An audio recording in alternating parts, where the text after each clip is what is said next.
അധ്യായം അതിൻ്റെ 19 വാക്യം ഒന്ന് വായിച്ച് ഒന്ന് രണ്ട് ദൈവിക ആലോചന നമുക്ക് ഒരുമിച്ച് ധ്യാനിക്കാം. കർത്താവ് സഹായിക്കട്ടെ. എല്ലാവരും ദൈവവചനം ബൈബിൾ തുറന്നാട്ട്. और सब लोग अपना वचन निकालेंगे और यिर्मयाह उसका 31 का 19 पढ़ेंगे।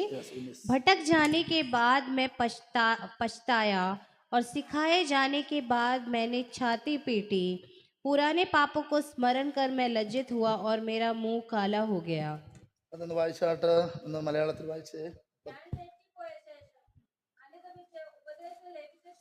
സോറി അതിന്റെ 18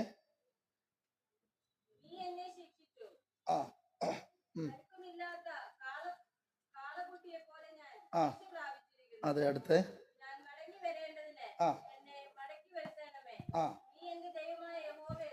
ഇനിയും അടുത്ത വചനം കൂടെ ചേർത്ത് വായിച്ചു. ഞാൻ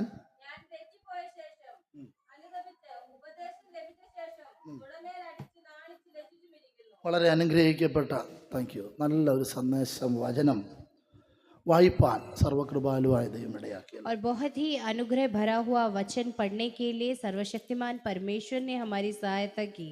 ദൈവത്തിൻ്റെ കരുതൽ. ഇവിടെ നാം വായിച്ചത് 19 വാക്യത്തിൽ ഞാൻ വായിച്ചത്, യൗവനത്തിലെ നിന്നയല്ലോ നാം വഹിക്കുന്നത് എന്നിങ്ങനെ എഫ്രൈം വിലപിക്കുന്നത് ഞാൻ നല്ലവണ്ണം കേട്ടിരിക്കുന്നു. और जो है हमने जैसे पढ़ा है कि जो उसने एफ्रेम ने जो अपने जवानी के समय जो पाप किए हुए थे उससे वो लज्जित हो रहा है. പ്രാർത്ഥനാ മനുഷ്യനായ യാക്കോബിന്റെ മക്കളിൽ രണ്ടാമത്തെ മകനാണ് എഫ്രൈം.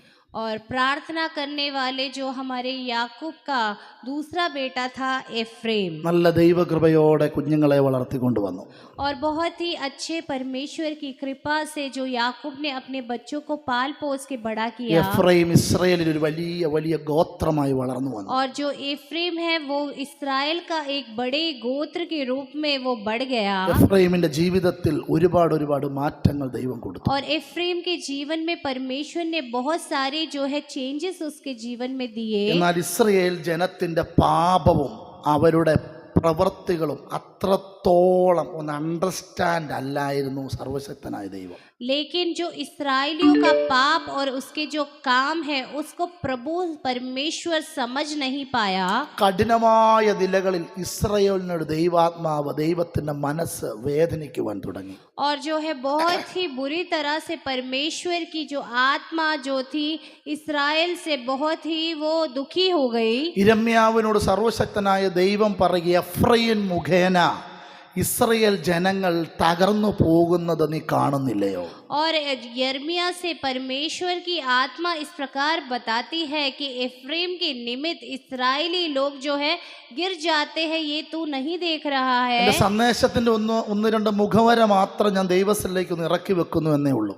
और मेरे संदेश का कुछ भागों को ही मैं आपके सम्मुख प्रस्तुत करना चाहता हूँ. ഞാൻ ഈ സന്ദേശം ഈ സഭായോഗത്തിന് കൈമാറണമോ എന്ന് ഞാൻ ഒരുപാട് ആലോചിച്ചു. और मैंने सोचा कि ये प्रभु की कलीसिया से ये वचन को बोलना है, ये मैंने बहुत बार सोचा. എന്നാൽ ദൈവാത്മാവ് എന്നോട് വളരെ ശക്തമായി ഈ വിഷയത്തെക്കുറിച്ച് ഇടപെടുകയാണ്. लेकिन परमेश्वर की आत्मा ने बहुत ही सामर्थ्य से मुझसे बात की.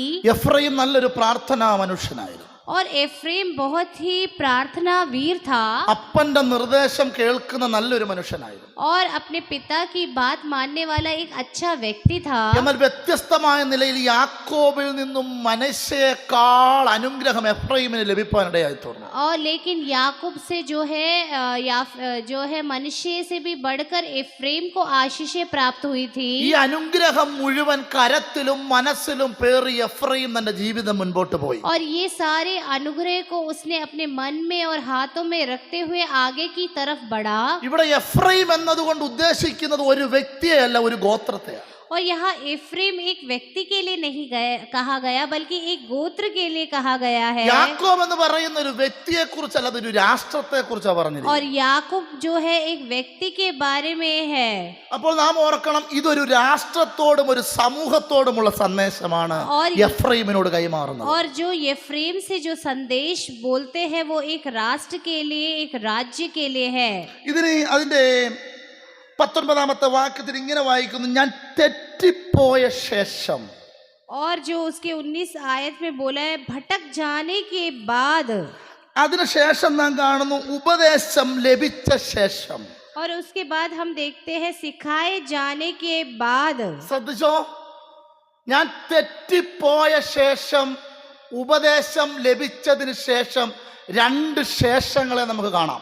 और यहाँ दो बारे में बताया गया है कि भटक जाने के बाद और सिखाए जाने के बाद. ഉപദേശം എന്ന് പറയുന്നത് എപ്പോഴും മനുഷ്യർക്കോ മറ്റുള്ളവർക്കോ അത്ര സന്തോഷം പകരുന്ന ഒരു സംഭവമൊന്നുമല്ല. और कभी भी हम किसी को सिखाने जाते किसी को पसंद नहीं आता मनुष्यों को कि हम उन्हें सिखाए. ഇവിടെ നോക്കണം, എഫ്രൈമിന്റെ ജീവിത ചൈര്യകൾ മാറുന്നു എന്നറിഞ്ഞപ്പോൾ സർവശക്തനായ ദൈവം എഫ്രൈമിനോട് ഉപദേശിക്കാൻ തുടങ്ങി. और यहाँ पे देखो कि एफ्रेम का जब शैली उसकी जीवन शैली बदल रही थी तो परमेश्वर ने उसको उपदेश देना शुरू किया. നിങ്ങൾ ആരും കൈപൊക്കണ്ട, ശ്രദ്ധിച്ചോ, നിങ്ങൾ ആരും കൈപൊക്കണ്ട, നിങ്ങളുടെ ഉള്ളുകൊണ്ടൊന്ന് ചിന്തിച്ചേ, ഒരുപാട് ഉപദേശം കേൾക്കുന്ന നിങ്ങൾക്ക് ഇഷ്ടമാണോ? और आप लोग कोई भी हाथ ना उठाए लेकिन अपने मन से सोचे कि बहुत ज्यादा उपदेश सुनना क्या आपको पसंद है? ഇനി പോട്ട് പാസ് എന്തെങ്കിലും പറഞ്ഞെന്ന് വെച്ചോട്ട് അതങ്ങ് സഹിക്കുമല്ലേ? और आप सोचो कि अगर पास्टर जी कुछ बोलते हैं तो उसको सहन कर ले. എന്നാൽ പലപ്പോഴും ഉപദേശം, തിരുവചനം പറയുന്നത് ഉപദേശം ഒരു മനുഷ്യനെ മാറ്റങ്ങളിലേക്ക് കൊണ്ടുവരുമെന്നാണ്. लेकिन परमेश्वर का वचन बोलता है अगर हम किसी को सिखाते हैं तो वो व्यक्ति बदल जाता है. നമുക്കെല്ലാം അറിയാമെന്നുള്ള ചിന്തയുള്ളത് കൊണ്ടല്ലേ ഉപദേശം ആർക്കും ഇഷ്ടമില്ലാത്ത? और हमें सब पता है इसलिए लोगों को जो है सिखाया जाना पसंद नहीं है. എഫ്രൈമിന് ഒരു തോന്നൽ ഉണ്ടായിരുന്നു, അപ്പനിൽ നിന്ന് ഒരു പ്രത്യേക എക്സ്ട്രാ ബ്ലെസ്സിങ് ഉള്ളത് കൊണ്ട് അവനെ ആരും ഉപദേശിക്കുന്നവന് ഇഷ്ടമല്ല. और एफ्रेम के जीवन में भी ऐसा था, वो सोचता था कि मेरे पिता ने मुझे ज्यादा आशीषित किया है तो दूसरे लोगों को मुझे सिखाने की आवश्यकता नहीं है. യാക്കോബ് പലപ്പോഴും ഉപദേശിച്ചിട്ടുണ്ട്, അവൻ അത്ര മൈൻഡ് ചെയ്തിട്ടില്ല. और याकूब ने बहुत बार उसे सिखाया है लेकिन उसने उसकी बातों को ध्यान भी नहीं दिया. മനശ്ശെയും രൂബേനും ഒക്കെ പലപ്പോഴും എഫ്രൈമിനെ ഉപദേശിച്ചിട്ടുണ്ട്, പക്ഷെ അവൻ അത്ര ഉൾക്കൊണ്ടിട്ടില്ല. और मनश्शे और रूबेन ने भी उसे कई बार जो है सिखाया है लेकिन उसने उसके बातों पे मन नहीं लगाया. എന്നാൽ ഇവൻ ആരെയും അംഗീകരിക്കുന്നില്ല എന്ന് മനസ്സിലായപ്പോൾ സർവശക്തനായ ദൈവം നേരിട്ട് വന്ന് എഫ്രൈമിനോട് പറയുക, നീ തെറ്റിപ്പോയതിനു ശേഷം. और लेकिन जब परमेश्वर को ज्ञात हुआ कि ये किसी की जो है सिखाई बातों को नहीं सुन रहा है तो परमेश्वर ने उसके सम्मुख बोला कि तेरे भटक जाने के बाद. എഫ്രൈമേ, നീ ഒരു കാര്യം മനസ്സിലാകണം, ഒന്ന് നീ തെറ്റിപ്പോയെന്ന് സമ്മതിക്കണം. और परमेश्वर कहता है कि एफ्रेम इस बात को समझ ले कि तू भटक गया है. ഇന്ന് പകൽ ഇതിനകത്തിരിക്കുന്നവരോട് ഞാൻ പറയാം, യഥാർത്ഥത്തിൽ തെറ്റിപ്പോയെന്ന് എവിടെ നമുക്ക് തിരിച്ചറിവുണ്ടാകുന്നോ അവിടെ നിന്ന് നിങ്ങൾക്ക് മാറ്റങ്ങൾ സംഭവിച്ചിട്ടില്ലേ? और यहाँ पे आप सोचे, आप में से भी कई लोग ऐसे हालेलुया। होंगे जब आपको पता चल गया होगा कि आप भटक गए हो तब आपके जीवन में बदलाव आए होंगे. തെറ്റിപ്പോയതിനു ശേഷം, ഉപദേശം ലഭിച്ചതിന് ശേഷം ജീവിതത്തിൽ മാറ്റങ്ങൾ സംഭവിച്ച ദൈവമക്കളല്ലേ ഇന്ന് പകൽ ഇതിനകത്തിരിക്കുന്നത്? ഉറപ്പുള്ളവർ കരങ്ങളെ ഉയർത്തി ദൈവത്തെ ഒന്ന് സ്തുതിച്ചാട്ട്. और भटक जाने हालेलुया। के बाद, सिखाए जाने के बाद बैठे हुए आमेन। परमेश्वर के लोग ही आज कलीसिया में बैठे हैं. ഇവിടെ നാം വായിച്ചു, തെറ്റിപ്പോയതിനു ശേഷം ഉപദേശം ലഭിച്ചതിനു ശേഷം. और यहाँ हमने पढ़ा है भटक जाने के बाद, सिखाए जाने के बाद. എപ്പോഴും നമ്മുടെ ജീവിതത്തെ മാറ്റിമറിക്കുന്നതാണ് ഉപദേശം എന്ന് പറയുന്നത്. और कभी भी हमारे जीवन को बदल देती है जो सिखाया जाना. ഞാൻ ഈ പല ഭവനങ്ങളിലും അതിനെ സ്ഥിരം നമ്മൾ ഈ പല ഭവനങ്ങളിൽ ഞാൻ ഈ വിസിറ്റിംഗ് പോകുന്നത് കൊണ്ട് എനിക്കൊരു കാര്യം അറിയാം. और मैं बहुत सारे भवनों में विजिटिंग के लिए जाता हूँ इसलिए मैं ये जानता हूँ. ചില ഭവനങ്ങളിൽ കടന്നു ചെല്ലുമ്പോൾ അവർക്കൊന്ന് സംസാരിക്കാൻ പോലും പറ്റാത്ത നിലകളിൽ ഹൃദയവേദനയോടെ നിൽക്കുന്നവരെ ഞാൻ കണ്ടിട്ടുണ്ട്. ശ്രദ്ധിച്ചോണേ. और कई लोगों को मैंने देखा है कि उनको बात करने के लिए भी वो नहीं कर सकते, ऐसे हृदय वेदना उनके अंदर होगी അവരൊന്നും തുറന്ന് സംസാരിക്കത്തില്ല. और वो बिल्कुल खुलकर जो है बात नहीं करते. എന്നാൽ ദൈവത്തിന്റെ വചനം ഇവിടെ കിടക്കുകയാ, ഉപദേശം ലഭിച്ചതിന് ശേഷം എന്നുള്ള വാക്ക് ഇവിടെ കിടക്കുന്നു. लेकिन परमेश्वर का वचन बताती है कि सिखाए जाने के बाद. എന്നാൽ ചിലരെ നമ്മൾ കണ്ടിട്ടുണ്ട്, ആരാധനയ്ക്കൊക്കെ വന്നാലും മാറ്റിൽ വന്നിരുന്നാലും കസേരയിൽ വന്നിരുന്നാലും മൊത്തത്തിൽ ഒരു ഔട്ട് ഓഫ് റേഞ്ചിൽ ഇരിക്കുന്നവരെ നാം കണ്ടിട്ടുണ്ട്. और कई लोगों को हमने देखा है जो मैट में बैठते हैं या कुर्सी में बैठते हैं, वो भी बिल्कुल उनको कोई ध्यान नहीं होता. അവരുടെയൊക്കെ അടുത്തോട്ട് ചെന്നിട്ട് എന്താ ഭാരപ്പെട്ടിരിക്കുന്നത്? और अगर उनके पास जाके हम पूछे कि क्या आपके बोझ का कारण है, ഇങ്ങനെ പോയാൽ മതിയോ? ജീവിതത്തിന് മാറ്റം വേണ്ടേ? ऐसे आपको जाना है क्या, या आपके जीवन में कुछ बदलाव ഇത് चाहिए? ദൈവസാന്നിധ്യം നിറഞ്ഞു നിൽക്കുന്ന ആരാധനാലയമല്ലേ? और ये परमेश्वर की उपस्थिति से भरा हुआ कलीसिया है। ഒരു അങ്ങനെയൊക്കെ ഒരു ഒരു ഉപദേശം അവർ കൊടുത്തു കഴിയുമ്പോൾ ജീവിതത്തിൽ അവർ മാറുന്നത് കണ്ടിട്ട് ഞാനുണ്ട്. और मैंने ऐसे किसी किसी लोगों को जब उपदेश दिया है तो ऐसे बदलाव भी मैंने उनके जीवन में देखे हैं। ചിലർക്ക് നല്ല ഉപദേശങ്ങൾ കൊടുത്താൽ അവർ നന്നായി മാറും. और कोई कोई लोग होते हैं जिनको अच्छा उपदेश देंगे वो चेंज हो जाते ഇന്ന് हैं। പകൽ നിങ്ങൾ പ്രാർത്ഥിക്കേണ്ട ഒരു വിഷയമുണ്ട്. എൻ്റെ ഭർത്താവിന് ഒരു ഉപദേശം കൊടുക്കാൻ ആരെങ്കിലും എൻ്റെ വീട്ടിലോട്ടൊന്ന് വിടണമെന്ന് പ്രാർത്ഥിച്ചേ. और आपको आज ऐसे प्रार्थना करना है कि मेरे पति को उपदेश देने के लिए किसी को हम मेरे घर में भेजे। എൻ്റെ ഭാര്യയ്ക്കോട് ഒരു ഉപദേശം കൊടുക്കാൻ ആരെങ്കിലും എൻ്റെ വീട്ടിലോട്ട് വിടണമെന്ന് और പ്രാർത്ഥിച്ചേ. मेरी पत्नी को अगर सिखाना है, उपदेश देना है, तो कोई व्यक्ति मेरे घर में आ जाए। എൻ്റെ കുഞ്ഞുങ്ങൾക്ക് നല്ലൊരു ഉപദേശം കൊടുക്കാൻ പ്രാർത്ഥിക്കുന്ന ആരെങ്കിലും എൻ്റെ വീട്ടിലോട്ടൊന്ന് വിടണമെന്ന് പ്രാർത്ഥിച്ചേ. और मेरे बच्चों को अच्छी बातों को सिखाए, ऐसे किसी व्यक्ति को मेरे भवन में भेज दे, ऐसे अच्छे से प्रार्थना करे। ഒരുപക്ഷെ തകർന്നു പടുകുഴിയിൽ കിടക്കുന്ന നിങ്ങളുടെ മനസ്സിന് ഒരാശ്വാസമാ ചില ഉപദേശങ്ങൾ. और हो सकता है कि आपका जो दुख भरी अवस्थाएं है, आपका मन है, उसको थोड़ा शांति देने के लिए ऐसे उपदेश काम आए। എന്നാൽ ഈ ആത്മീകരായവർക്ക് ഉപദേശം ഒരു പരിധി വരെ അവർ ഉൾക്കൊള്ളും.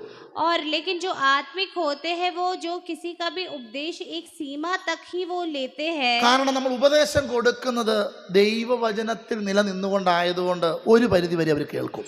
और वो इसलिए क्योंकि परमेश्वर के वचन में हम खड़े रहते हैं, तो जो है सीख जब हम देते हैं एक सीमा तक ही उसे लेते हैं। ഒരു വചനം നമുക്ക് കാണാം, ഗലാത്യ ലേഖനം 3:25, ബുക്ക് ഓഫ് ഗലേഷ്യൻസ് 3:25 ഒന്ന് വായിച്ചാൽ. और गलातियों उसकी 3 का 25 पढ़ेंगे, 3:25. 25 पढ़ेंगे। ആ കണ്ടോ, ഇപ്പം മൂന്നാമത്തെ ശേഷം, ആദ്യത്തെ രണ്ട് ശേഷം കേട്ടു. എന്താ? തെറ്റിപ്പോയതിനു ശേഷം, ഉപദേശം കേട്ടതിന് ശേഷം, ഇപ്പൊ എന്താ വായിച്ചത്? വിശ്വാസം വന്നതിന് ശേഷം. കണ്ടോ മാറുന്ന? കണ്ടോ? ദൈവവചനം നിങ്ങൾ ശ്രദ്ധിക്കണം. ഒരു വ്യക്തിയുടെ ജീവിതത്തിൽ ആദ്യം സംഭവിക്കേണ്ടത് ഞാൻ തെറ്റിപ്പോയെന്നുള്ള തിരിച്ചറിവ് സംഭവിക്കണം. और सबसे पहले एक व्यक्ति के जीवन में इस बात का उसे बोध होना चाहिए कि वो भटक गया है। തെറ്റിപ്പോയെന്നുള്ളത് സമ്മതിച്ചു കഴിയുമ്പോൾ ജീവിതത്തിൽ ഉപദേശങ്ങളെ അംഗീകരിക്കാൻ തുടങ്ങും. और जब वो समझ जाए कि वो भटक गया है तो वो उपदेशों को जीवन में ले लेगा।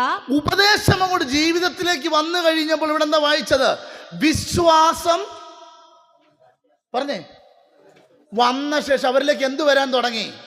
ഇതെല്ലാം ശേഷമാണ് കേട്ടോ, ഫുൾ സ്റ്റോപ്പിൽ വന്നിട്ടില്ല. ഇതൊക്കെ ആഫ്റ്റർ നടന്നുകൊണ്ടിരിക്കുന്ന ഒരു പ്രോസസ്സിംഗ് ആണ് ഈ ശേഷം എന്ന് പറയുന്നത്. और यहाँ पे हमने पढ़ा है, परंतु जब विश्वास आ चुका तो अब हमें शिक्षक के अधीन ना रहे। ये सब कुछ होने के बाद की बात है। വിശ്വാസം വന്നതിന് ശേഷം എന്ന് പറയാൻ കാരണം എന്നറിയാമോ? ദൈവവുമായിട്ടുള്ള ഒരു വലിയ ബന്ധത്തിലേക്ക് നീ വന്നു എന്ന് അതിനർത്ഥം. और विश्वास आ चुका है, इसका अर्थ है आप प्रभु के साथ अच्छे बंधन में हैं।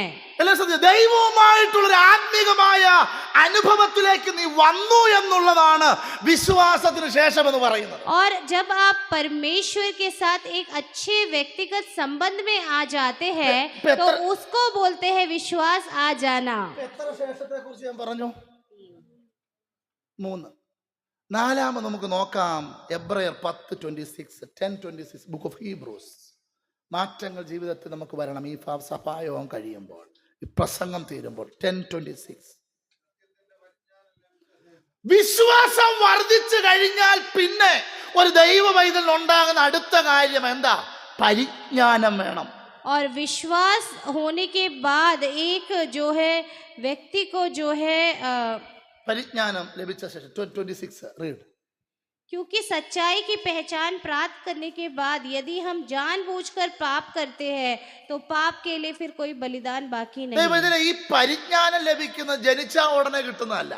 और जो ये हमें बोध होना ये जन्म के बाद हमें नहीं पता होता। ഇത് നമ്മുടെ ദൈനംദിന ദൈവവുമായിട്ടുള്ള നമ്മുടെ ആത്മീക ജീവിതത്തിന്റെ അടിസ്ഥാനത്തിൽ ഇടയ്ക്ക് എങ്ങനെയോ വന്നു കയറുന്ന ഒരു അതിഥിയാണ് പരിജ്ഞാനം.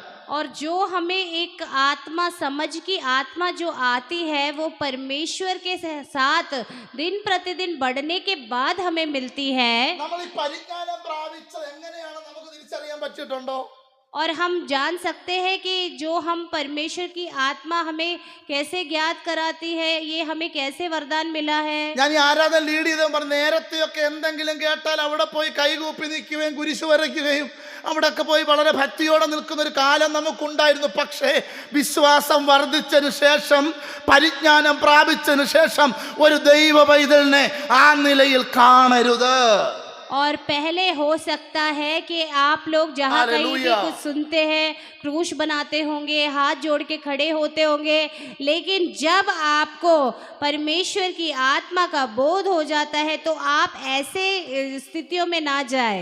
എഫ്രൈമിന്റെ ചരിത്രം പ്രസംഗിച്ചാൽ ഇവിടെ ആരാധന വെളിപ്പെടുമെന്ന് എനിക്കറിയാം. പക്ഷേ എഫ്രൈമിന്റെ ജീവിതത്തിൽ വന്ന മാറ്റങ്ങളെ കുറിച്ച് കേട്ടാൽ ഇന്ന് പകൽ നിങ്ങൾ ചിന്തിച്ചു വേണം ഈ ആരാധനാലയം വിട്ടു മടങ്ങാൻ. और मैं जानता हूँ हालेलुया। कि एफ्रेम के बारे में बोलेंगे तो यहाँ पे आराधना हो जाएगी, लेकिन उसके जीवन के बारे में जब आप सुनेंगे तो आपके जीवन में जो है चेंजेस आ जाएंगे। ये अच्छा है। ഇവിടെ നാം വായിച്ചു പരിജ്ഞാനം ലഭിച്ചതിന് ശേഷം.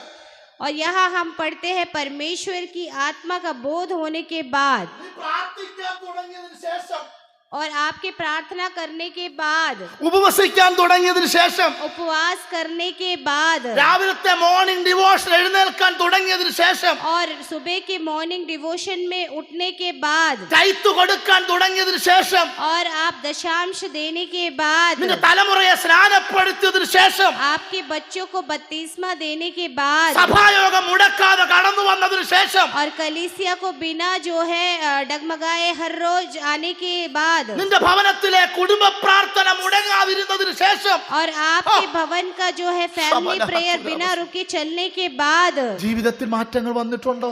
आपके जीवन में बदलाव आए हैं क्या? ഒരു ഉണർവ് പ്രസംഗം കേട്ട് പോയി, ജീവിതത്തിൽ മാറ്റങ്ങൾ വന്നില്ലെങ്കിൽ നമുക്ക് എന്തർത്ഥമുണ്ട്? ഇന്ന് പകൽ ഓർത്തു, ജീവിതത്തിൽ പരിജ്ഞാനം വന്നതിന് ശേഷം നമ്മുടെ ആരാധനയ്ക്കകത്ത് മാറ്റമുണ്ടാകണം. और आपके जीवन में बदलाव आने के बाद, परमेश्वर की आत्मा के ज्ञान के बाद आपके जीवन भी बदल जाना चाहिए।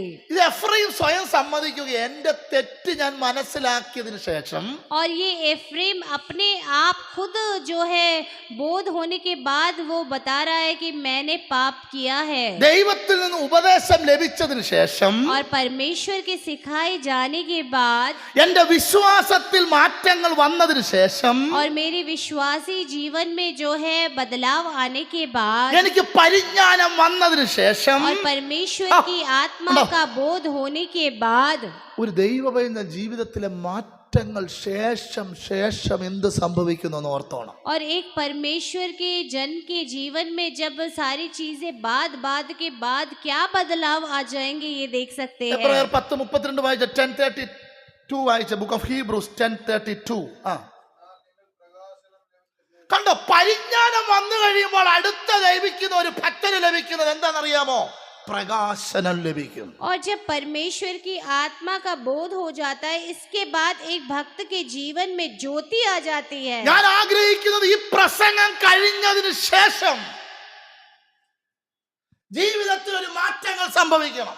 और मैं चाहता हूँ मेरे इस प्रचार के बाद आपके जीवन में बदलाव आ जाए। ഈ മാർച്ച് 1 നിന്റെ ആരാധന കഴിഞ്ഞതിന് ശേഷം ജീവിതത്തിൽ മാറ്റങ്ങൾ സംഭവിക്കണം. और ये मार्च 1 तारीख को आपके आराधना करने के बाद आपके जीवन में बदलाव आने चाहिए। ഞാൻ ഈ വചനം നോക്കി ശേഷം എന്ന് പറയുന്നത് അങ്ങോട്ട് തീരുന്നില്ല. കാരണം എന്നാ, നമ്മുടെ ചിന്ത നമ്മൾ സ്നാനപ്പെട്ട് കഴിഞ്ഞതിന് ശേഷം പിന്നെ നമ്മൾ ആരായി? എല്ലാം തികഞ്ഞു. और मैं ये देख रहा हूँ कि हर वाद में जो है बाद आ रहा है। हम लोग सोचते बपतिस्मा होने के बाद सब कुछ हमने प्राप्त कर लिया। ഞാൻ ചോദിക്കട്ടെ, ഇപ്പം ഞാൻ വായിച്ചത് പ്രകാശനം ലഭിച്ചതിന് ശേഷം എന്നുള്ള വാക്യമാണ്. और अभी हमने पढ़ा है ज्योति पाने के बाद। ഇന്ന് പകൽ ഞാൻ നിങ്ങളോട് തന്നെ ചോദിക്കാം, ഇന്നത്തെ ആരാധനയിൽ വന്നിരുന്നിട്ട് എത്ര പേർക്ക് മനസ്സ് തുറന്ന് കോൺസെൻട്രേഷൻ കൊടുത്ത് ഈ ആരാധന ഇരിക്കാൻ പറ്റി? और आज मैं आपसे पूछना चाहता हूँ, कितने लोग बिल्कुल कॉन्सेंट्रेटेड होकर आराधना करने पाए? നമ്മുടെ കുഞ്ഞുങ്ങളെ കളിപ്പിക്കാൻ നമുക്ക് വീട്ടിൽ 7 ദിവസം സമയമില്ലേ? और हमारे बच्चों को खिलाने के लिए 7 दिन हमारे पास होते हैं। അവർക്ക് നമുക്ക് കാര്യങ്ങൾ അവരെ സംരക്ഷിക്കാൻ നമുക്ക് എന്തായാലും ഈ ആഴ്ച മുഴുവൻ സമയമില്ലേ? और उनको जो है उनकी रक्षा करने के लिए ये पूरे हफ्ते हमारे पास समय है। ഈ 2 മണിക്കൂറത്തെ കളി ഒന്ന് മാറ്റി വെച്ചേ. और ये 2 घंटे वो खेल को आप अलग करके रखे। ഈ 2 മണിക്കൂർ പിള്ളേരൊന്നും കഴിച്ചില്ലെങ്കിൽ ചത്തുപോത്തൊന്നുമില്ല. और ये 2 घंटे बच्चे अगर खाएंगे नहीं तो मर नहीं जाएंगे। ഇവരെയൊക്കെ നമ്മൾ സ്കൂളിൽ വിട്ടാൽ എന്നും അവിടെ ടിഫിൻ ബോക്സ് കാലിയാ കൊണ്ടുവരുന്നത്. കാരണം നമ്മൾ ഓർക്ക് ഇവള് കഴിക്കുക. ഒരിക്കൽ സേർവന്റിന് പിടി കിട്ടുന്ന ഉടനെ കൊണ്ട് എവിടെ കൊണ്ട് കമത്തുക. വീട്ടിൽ കാലി ബോക്സ് കൊണ്ടുവന്ന പൊട്ടിയിൽ കിട്ടും. അതിനെന്ത് ചെയ്യുന്നറിയാമോ? ഇതുകൊണ്ട് ടിഫിൻ അല്ലെങ്കിൽ ഇതാ ഡസ്റ്റ്ബിനകത്ത് കൊണ്ട് കമത്തുക. और अडोरा भी हमेशा ऐसे ही करती है, उसका जो टिफिन बॉक्स है खाली लेके आती है स्कूल से। हम भी सोचते थे बच्चा खा के आता है, लेकिन पता चला वो कूड़ेदान में डाल देती है। നമ്മുടെ കുഞ്ഞുങ്ങൾ സ്കൂളിൽ പോയാൽ വല്ലതും കഴിക്കുന്നുണ്ടോ എന്ന് നിങ്ങൾ വല്ലതും അറിയുന്നുണ്ടോ? और हमारे बच्चे स्कूल में जाते हैं, वो खा रहे हैं, क्या आप जानते हैं? അങ്ങനെ അങ്ങ് ചിന്തിച്ചോ. നമ്മുടെ പിള്ളേർ സ്കൂളിലാണെന്ന് അങ്ങ് ചിന്തിച്ചാൽ മതി. നിങ്ങൾക്ക് ഇതിനകത്ത് പ്രകാശനത്തോടെ ഇരിക്കാൻ പറ്റും. तो उसी तरह आप वो सोच के रखिए कि हमारे बच्चे स्कूल में हैं। ഇത് വീട്ടിൽ നിന്ന് വരുമ്പോഴേ 1.5 കിലോ ഏത്തയ്ക്ക, 1.5 കിലോ ഉപ്പേരി, പഴം കൊണ്ടുവരുന്ന സകല സാധനവും ചർച്ചയിൽ കൊണ്ടുവരും. और ये घर से आके खाने का भोजन सब कुछ लेके आते हैं। ഞാൻ ഈ പൊടിക്കുഞ്ഞുങ്ങളെ ഉദ്ദേശിച്ചല്ല പറയുന്നത്. और मैं छोटे बच्चों के लिए नहीं बोल रहा। ഈ കുപ്പിപ്പാല് കുടിക്കുന്ന കുഞ്ഞുങ്ങളെ ഉദ്ദേശിച്ചല്ല പറയുന്നത്. और छोटे बच्चे जो दूध पीने वाले बच्चों के लिए नहीं बोल रहा। മാതാപിതാക്കൾ സ്വയം ചിന്തിച്ചോണം. ജീവിതത്തിൽ പ്രകാശനവും പരിജ്ഞാനവും കിട്ടിക്കഴിഞ്ഞാൽ ആരാധനാലയത്തിൽ എങ്ങനെ ആയിരിക്കണം എന്നുള്ളത്. और माता पिता खुद सोचे कि प्रकाशन ज्योति मिलने के बाद कलीसिया में किस तरह हमें होना चाहिए। എൻ്റെ വീട്ടിലെ ഉപവാസം കഴിഞ്ഞതിന് ശേഷം ജീവിതത്തിൽ പരിജ്ഞാനം പ്രാപിച്ചിട്ടുണ്ടോ? और मेरे जो है घर में उपवास खत्म होने के बाद क्या मैंने परमेश्वर के ज्ञान को प्राप्त किया है? വീട്ടിലെ കോട്ടേജ് മീറ്റിംഗ് കഴിഞ്ഞതിന് ശേഷം എന്തെങ്കിലും പ്രകാശനം വീട്ടിൽ ഉണ്ടായിട്ടുണ്ടോ? और घर का कॉटेज मीटिंग के बाद कुछ ज्योति क्या हमारे जीवन में घर में आया है? 7,000, 8,000, 10,000 രൂപ മുടക്കി വന്നവർക്കെല്ലാം ആഹാരം കൊടുത്തു. സ്തോത്രം. വീട്ടിൽ അവരെല്ലാം വന്ന് പ്രാർത്ഥിച്ചു പോയതിനു ശേഷം എന്തെങ്കിലും മാറ്റങ്ങൾ ഇതിനകത്തുള്ളവർ വീട്ടിൽ ഉണ്ടായിട്ടുണ്ടോ? और जो है 7,000, 10,000 ये खर्चा करके इसके बाद आपके घर में क्या कोई बदलाव आया है? ശേഷം ദൈവമക്കൾ ചിന്തിച്ചോ? തീർന്നില്ല. ശേഷം എന്നുള്ളതിന് അടിവരയിട്ട് നിർത്തിക്കണം. और जो है बाद करके जो लिखा हुआ है उसको आप लाइन खींच ले। എൻ്റെ സഭയ്ക്കകത്ത് വന്ന മാറ്റം എനിക്ക് പരിജ്ഞാനവും പ്രകാശനവും ലഭിച്ചതിന് ശേഷം വന്ന നന്മകൾ, എൻ്റെ ജോലിയിൽ വന്ന മാറ്റങ്ങൾ, എൻ്റെ കുഞ്ഞുങ്ങളുടെ ജീവിതത്തിൽ വന്ന മാറ്റങ്ങൾ, അവർ സ്നാനപ്പെട്ടതിന് ശേഷം വന്ന മാറ്റങ്ങൾ, അവർ ദൈവവചനം കേട്ടതിന് ശേഷമുള്ള മാറ്റങ്ങൾ. ഇന്ന് പകൽ ശേഷത്തിലേക്ക് ദൈവസഭ എഴുന്നേൽക്കണം. और हमारे जो है कलीसिया में जो है परमेश्वर के ज्ञान मिलने के बाद, प्रकाश मिलने के बाद, हमारे बच्चों का बपतिस्मा मिलने के बाद और ऐसी सारी बातें जो है बात की रह जाती है। നമുക്കറിയാം ഈ മുടിയൻ പുത്രൻ എന്താ ധൂർത്ത പുത്രനെ കുറിച്ച് നമ്മൾ കേട്ടിട്ടുണ്ട്. और हमने जो है उड़ाव पुत्र के बारे में सुना है। ആയിരക്കണക്കിന് പ്രസംഗങ്ങൾ കേട്ടിട്ടുണ്ട്. और उसने हजारों प्रचार सुने होंगे। അവനെ ആ വീട്ടിലേക്ക് കൊണ്ടുപോയതിന്റെ കാരണം എന്താ? और उसको उस घर में क्यों लेकर गए थे? അവന്റെ വീട്ടിലെ ആഹാരം ഓർത്തല്ല അവൻ വീട്ടിലേക്ക് പോയത്. और उसने अपने घर का भोजन सोचकर नहीं वो अपने घर गया था। അപ്പം തയ്പ്പിച്ചു വെച്ച കുപ്പായത്തിന്റെ വിലയല്ല അവനെ വീട്ടിലേക്ക് കൊണ്ടുപോയത്. और वो जो उसके पिता ने उसके लिए कपड़े सिला के रखे थे उसके मूल्य की वजह से वो वहां नहीं वापस गया। അവന്റെ വിരലിൽ കേറ്റിയിടുവാനുള്ള സ്വർണത്തിന്റെ പവന്റെ കനം കണ്ടിട്ടല്ല ധൂർത്തപുത്രൻ വീട്ടിലേക്ക് പോയത്. और उड़ाव पुत्र अपनी अंगूठी के भार की वजह से, सोने की अंगूठी के भार की वजह से नहीं गया। അവൻ വീട്ടിലേക്ക് പോകാൻ കാരണം എന്താ? और वो घर में वापस क्यों गया है? അവനെ കുറിച്ച് തന്നെ ചിന്തിച്ചു. क्योंकि उसने अपने बारे में खुद सोचा। ഞാൻ കുറവുള്ളവനാണെന്ന് അവന് മനസ്സിലായി. उसे पता चला उसके अंदर कमी है। എന്റെ വിശ്വാസം പോയെന്ന് അവന് പിടികിട്ടി. उसे पता चला उसका विश्वास कहीं എന്റെ लुप्त हो गया പരിജ്ഞാനം है। പോയെന്ന് അവന് പിടികിട്ടി. उसे पता चल गया उसका बोध कहीं എന്റെ लुप्त हो പ്രകാശനം गया है। പോയെന്ന് അവന് പിടികിട്ടി. उसे पता चला कि उसके जीवन की അവന്റെ ज्योति खो गई തെറ്റിനെ അവൻ है। തിരിച്ചറിഞ്ഞു. उसने अपनी गलती को मान लिया അവൻ അവിടെ നിന്ന് എഴുന്നേറ്റു.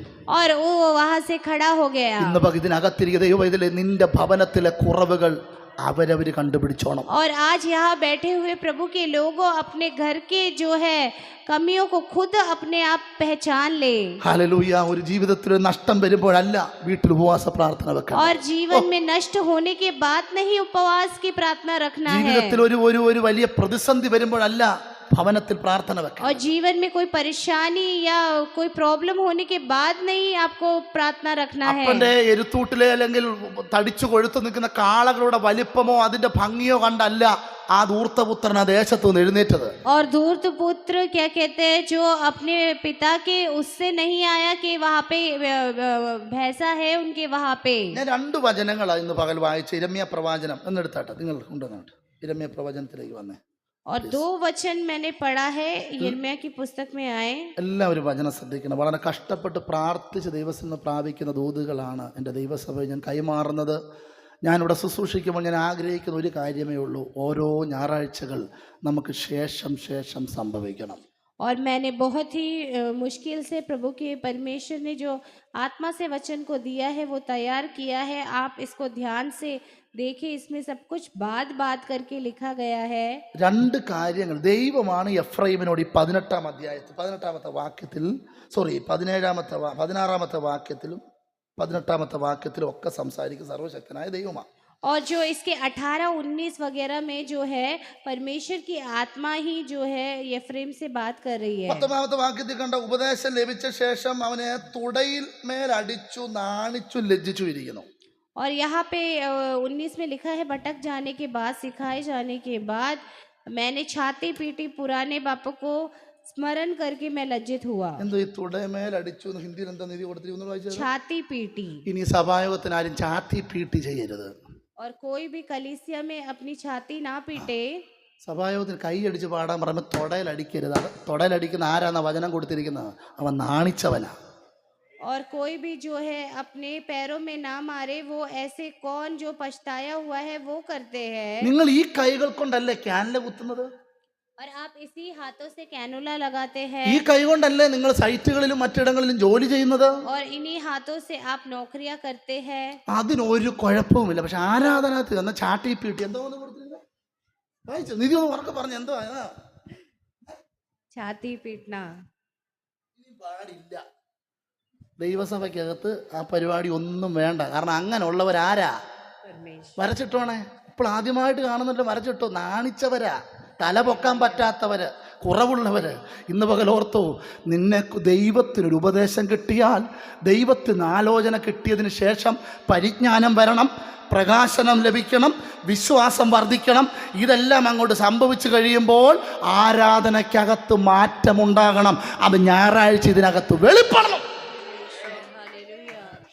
और ये सब कुछ आप जब करते हैं तो आपके जीवन में प्रकाशन होना चाहिए.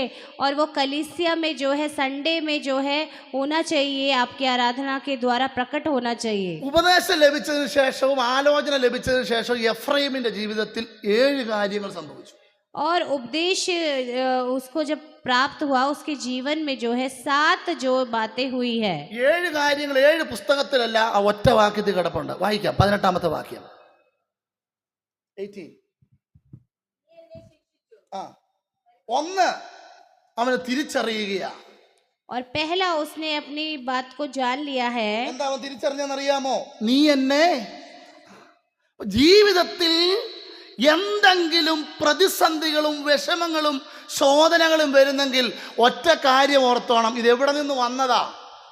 ദൈവത്തിൽ നിന്ന് വന്ന ശിക്ഷയാണെന്ന് ഓർത്തോണം. और जब भी ताड़ना आपके जीवन में आ जाती है तो इस बात को समझ ले कि परमेश्वर आपको शिक्षित कर रहा है. അതിന് മറ്റുള്ള വിശ്വാസിയോ സഭയുടെ ശുശ്രൂഷയോ പഴിയായിട്ട് കാര്യമില്ല. और इसलिए किसी विश्वासी के ऊपर या सभा के ऊपर आरोप लगाने का कोई फायदा नहीं है. അതിന് ഒരുപാട് ഓൺലൈൻ മീറ്റിങ്ങുകളോ ഒരുപാട് പ്രവചകന്മാരുടെ ദൂത് കേട്ടിട്ട് കാര്യമില്ല. और बहुत सारे ऑनलाइन मीटिंग या दूसरे प्रचारकों का भविष्यवाणी सुनने का कोई जरूरत नहीं है. വീട്ടിൽ പ്രവാചകനെ വിളിച്ച് എക്സ്ട്രാ ഇച്ചിരി കൊടുത്തത് കൊണ്ടും ഇവിടെ മാറ്റം ഉണ്ടാകത്തില്ല. और आप घर में जो है प्रचारक को बुलाकर उनको एक्स्ट्रा जो है पैसा दे, इससे भी कोई फायदा नहीं എന്നെ होगा. അവൻ ശിക്ഷിച്ചതാണെന്ന് അവരവർ തിരിച്ചറിഞ്ഞോണം. और उस आपकी ताड़ना परमेश्वर ने की है, इसको व्यक्तिगत रूप में जान ले. 2-ാമത് എഫ്രൈമിനെ ഓടിച്ചു പറയും. 2-ാമത് എഫ്രൈമിന് മനസ്സിലായത് വായിച്ചേ.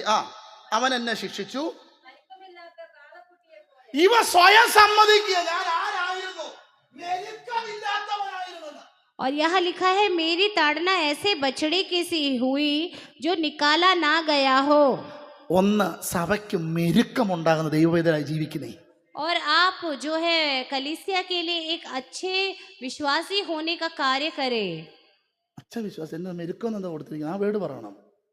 അച്ഛ എല്ലാവരും മെരുക്കത്തിന് എന്താ കൊടുത്തേക്കുന്നത്? മെരുക്കനാണ്. അപ്പൊ 18, നീ എന്നെ ശിക്ഷിച്ചു. निश्चय मैंने एफ्रेम से ये बातें कहकर विलाप करते सुना, तूने मेरी ताड़ना की और मेरी ताड़ना ऐसे बछड़े की सी हुई जो निकाला ना गया हो. परंतु अब तू मुझे फेर, तब मैं फिरूंगा. फिरना ദൈവസഭയ്ക്ക് ഫിർനായി മാറണം. परमेश्वर की कलीसिया के लिए आप फिर जाए. അല്ലേ? എന്തോ മെരുക്കത്തിന് കൊടുത്തേക്കുന്നത് പറ. പ്രിൻസ് ഇവിടെ മുമ്പോട്ട് ഇവിടെ കയറിയിരുന്നേ. ഇവിടെ മെരുക്കം ആ പ്രിൻസ് ഇവിടെ ഇരിക്കുക.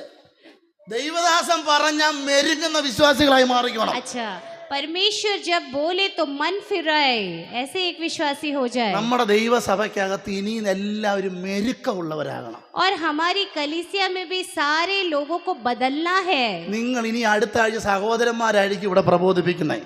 और आगे आने वाले समयों में भाई लोग आके प्रचार करें. അടുത്ത ആഴ്ച ഡ്യൂട്ടി ഇല്ലെങ്കിൽ ജയ്സ് ആയിരിക്കും സങ്കീർത്തനം പ്രബോധിപ്പിക്കുന്നത് കേട്ടോ. ജയ്സേ മെരുക്കം പ്രാപിച്ചോണം. अगले संडे जेस ब्रदर जो है प्रचार करेंगे. സഹോദരിമാരുടെ ഭാഗത്തുനിന്ന് പ്രാർത്ഥിക്കുന്ന വിൽബി ആയിരിക്കും. ഓക്കെ, നെക്സ്റ്റ് സൺഡേ और जो बहनों की तौर में जो है विल भी प्रार्थना करेंगे नेक्स्ट संडे. എഫ്രൈമിന് ഒരു കാര്യം പിടികിട്ടി, ഞാൻ ആരായിരുന്നു, ഞാൻ മെരുക്കമില്ലാത്തൊരു വ്യക്തിയായി പോയല്ലോ. और एफ्रेम को पता चला कि उसके जीवन में बदलाव नहीं थे. അതുകൊണ്ട് പാസ്റ്റർമാരെയും കുറ്റപ്പെടുത്തി, വിശ്വാസികളെയും കുറ്റം പറഞ്ഞ്, ദൈവസഭയും കുറ്റം പറഞ്ഞ് മെരുക്കമില്ലാത്ത വിശ്വാസ ജീവിതം ഒന്ന് മാറ്റിക്കേ. तो आपको जो है कलीसिया को, पास्टर को जो है गलत नहीं बोलना है, बल्कि आपके जीवन को आपको बदलना है. ഇത് എഫ്രൈമിന് എപ്പോഴാ ഇത് മനസ്സിലായത്? എപ്പോഴാ മനസ്സിലായത്? എപ്പോഴാ സഹോദരൻ മനസ്സിലായത്? ശിക്ഷ പ്രാപിച്ച ശേഷമല്ല, ഉപദേശം ലഭിച്ചും പ്രകാശനം ലഭിച്ചതിന് ശേഷവും ആ വ്യക്തിക്ക് മനസ്സിലായി ഞാൻ ആരായിരുന്നു, മെരുക്കമില്ലാത്തവനാണെന്ന് പിടികിട്ടി. അപ്പോൾ ദൈവത്തിൽ നിന്ന് ഉപദേശം വരുമ്പോൾ അവൻ തെറ്റിപ്പോയെന്നും ഉപദേശം ലഭിച്ച ശേഷം അവൻ്റെ ജീവിതത്തിലെ കുറവുകൾ അവന് തെളിഞ്ഞു വരാൻ തുടങ്ങി. और उसको भी एफ्रेम को कब पता चला कि उसके जीवन में जो है कमी घटी है, उसको तब पता चला जब उसे शिक्षा मिली परमेश्वर से. और जब उसे प्रकाश हुआ तब उसे पता चला कि उसने मन नहीं फिराया. മൂന്നാമത് എഫ്രൈമിന്റെ ജീവിതത്തിൽ വന്ന മാറ്റം കണ്ടോ? 18 വായിച്ചോ. കാളക്കുട്ടിയെ മെരുക്കമില്ലാത്ത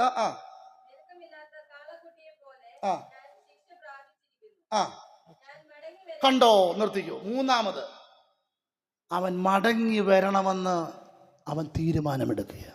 और उसने सोचा है कि मुझे फेरना है, वो ऐसे एक डिसीजन ले रहा है. ആരാധനയായിരിക്കണം ഒന്നാമത്. ദൈവസഭ മടങ്ങി വരണം.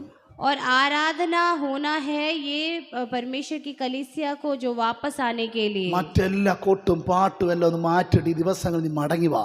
और बाकी सब कुछ ताली बजाना गाना छोड़कर आप वापस आ जाए. നീ മടങ്ങി വന്നാലേ നിന്റെ കുടുംബം കോണം പിടിക്കത്തുള്ളൂ. और आप मन फिराएंगे तभी आपकी जो है फैमिली जो है अच्छी हो जाएगी. അതുകൊണ്ട് എല്ലാ പ്രാർത്ഥനാ വിഷയങ്ങളും എടുത്ത് ചർച്ചിന്റെ ഗ്രൂപ്പിലൂടെ തള്ളുന്നതിന് മുന്നമേ നീ മടങ്ങി വന്ന വ്യക്തിയാണെന്ന് സ്വയം പരിശോധിച്ചോണം. और सभी प्रार्थना विषय चर्च में डालने से पहले आप फिर गए हैं, इस बात को सोच ले. എഫ്രൈമിന് കാര്യം പിടികിട്ടി, ഞാൻ മടങ്ങി വരാതെ എൻ്റെ ജീവിതത്തെ മാറ്റമില്ല. और एफ्रेम को पता चल गया मेरे मन फिराने के अलावा और कोई चारा नहीं है. മൂന്നാമത്തെ കാര്യം, ഒന്ന് അവൻ മനസ്സിലായി എന്നെ ദൈവം ശിക്ഷിച്ചു.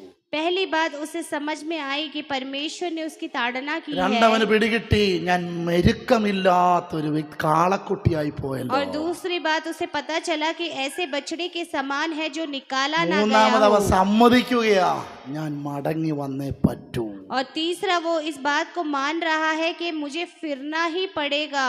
ചില ഇടങ്ങളിൽ ചെല്ലുമ്പോൾ ചില ഉപദേശങ്ങൾ നമ്മൾ കൊടുക്കാറുണ്ട്.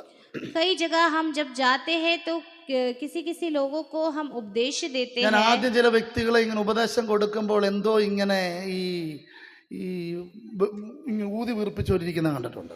और कई बार जब मैं किसी किसी को उपदेश देता हूँ तो बिल्कुल गुब्बारे के समान हो जाते हैं। പക്ഷേ പ്രാർത്ഥിച്ചിറങ്ങുന്നതിന് മുന്നമേ ഒരു വാക്കൂടെ പറയുമ്പോൾ കണ്ണിൽ കൂടെ കൊടുകൂടെ കണ്ണുനീര് വീഴുന്നത് ഞാൻ കണ്ടിട്ടുണ്ട്. लेकिन मैंने ऐसे भी देखा है जब प्रार्थना करके निकलने के समय पे उनकी आंखों से आंसू जो है आ जाते हैं। സഹോദര സഹോദരി, നീ മടങ്ങി വന്നാൽ നിന്റെ കുടുംബം പച്ച പിടിക്കും. और भाई बहन, अगर आप वापस आके मन फिराएंगे तो आपका घराना जो है हरा भरा हो जाएगा। എൻ്റെ മരുമകളെ ഉപദേശിക്കാൻ എൻ്റെ ദൈവമേ നീ ഒന്ന് ഇറങ്ങി വരണേ. मेरी बहू को उपदेश देने के लिए प्रभु आप उतर आए। എൻ്റെ മരുമകനെ ഉപദേശിക്കാൻ സ്വർഗ്ഗമേ നീ ഒന്ന് ഇറങ്ങി വരണേ. मेरे दामाद को उपदेश देने के लिए हे प्रभु आप नीचे आए। നാലാമത് അവൻ്റെ ജീവിതത്തിൽ വന്ന മാറ്റം 7 കാര്യങ്ങൾ പെട്ടെന്ന് നിർത്താം. നാലാമത് അവൻ്റെ ജീവിതത്തിൽ ഞാൻ മടങ്ങി വരേണ്ടതിന് നാലാമത് അവനൊരു കാര്യം പിടികിട്ടി, എനിക്ക് ഒരു ദൈവമുണ്ട്. और चौथी बात उसे ये पता चली कि उसके लिए एक परमेश्वर है। ഈ തിരിച്ചറിവുണ്ടായാൽ നമ്മുടെ ഭാവി അനുഗ്രഹിക്കപ്പെട്ടു.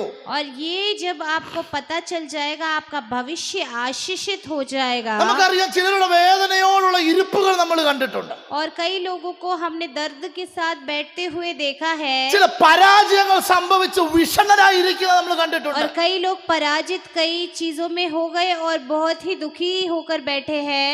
നമുക്കറിയാം ഈ ബാറ്ററി തീർന്ന് ഇതിനകത്തൊരു ബാറ്ററി, ഈ ബാറ്ററി തീർന്നു കഴിഞ്ഞാൽ പിന്നെ ഇതിന്റെ ശബ്ദവും കുറയും, എൻ്റെ ശബ്ദം വേറെ ഒരു ശബ്ദത്തിലേക്ക് പോകും. और हम जानते हैं इस माइक में भी एक सेल है, एक बैटरी है। अगर वो बैटरी की जो है पावर कम हो जाती है तो मेरा आवाज भी चेंज हो जाएगा, वो अच्छे से कार्य नहीं कर पाएगा। അതിനകത്തേക്ക് ഒരു പുതിയ ബാറ്ററി ഇടുമ്പോൾ പഴയതിലും പവർ ആയിരിക്കും.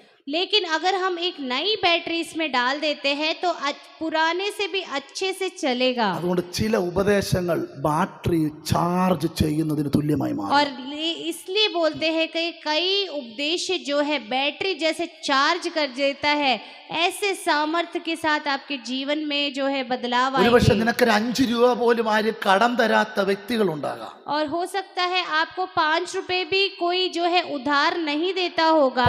പലയിടത്തും ചെന്നിട്ട് ആരും നിന്നെ മൈൻഡ് ചെയ്തില്ലെന്ന് വരാം. और कई जगह जब आप जाते हैं लोग आपकी तरफ ध्यान नहीं देते होंगे। ഒരുപക്ഷെ അപ്പൻ മരിച്ചു പോയിരിക്കാം, അമ്മ മരിച്ചു പോയിരിക്കാം, ഭർത്താവ് മരിച്ചു പോയിരിക്കാം. പക്ഷേ എവിടെ ചെന്നിട്ടും എനിക്കൊരു നിന്ദയുടെ വാക്കുകളാണല്ലോ എന്ന് ചിന്തിച്ച് ആരെങ്കിലും ഇതിനകത്തിരിപ്പുണ്ടെങ്കിൽ ഈ നാലാമത്തെ കാര്യം ഓർത്തണം. എന്താ? എനിക്കൊരു ദൈവമുണ്ട്.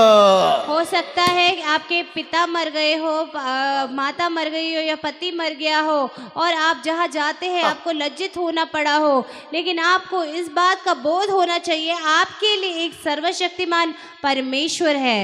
ഉറപ്പുണ്ടോ ദൈവമേ? കരങ്ങളെടുത്ത് സ്തോത്രം ചെയ്തേ. നിന്റെ ശുശ്രൂഷയിൽ നിനക്ക് ജീവിക്കുന്ന ഒരു ദൈവമുണ്ട്.